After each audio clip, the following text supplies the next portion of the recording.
Agnes, do you take Inigo Fernandez as your lawfully wedded husband? I don't. Inigo, do you take Agnes Makatarungan to be your lawfully wedded wife? I don't. You may now remove each other's wedding band.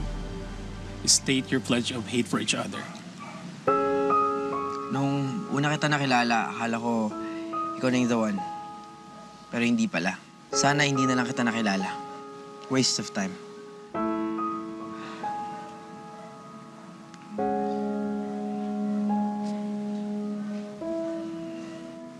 Noon hindi ako naniniwala sa fairy tale. Pero nung dumating ka sa buhay ko, mas lalo mo lang pinatunayan na kalokohan talaga ang happily ever after.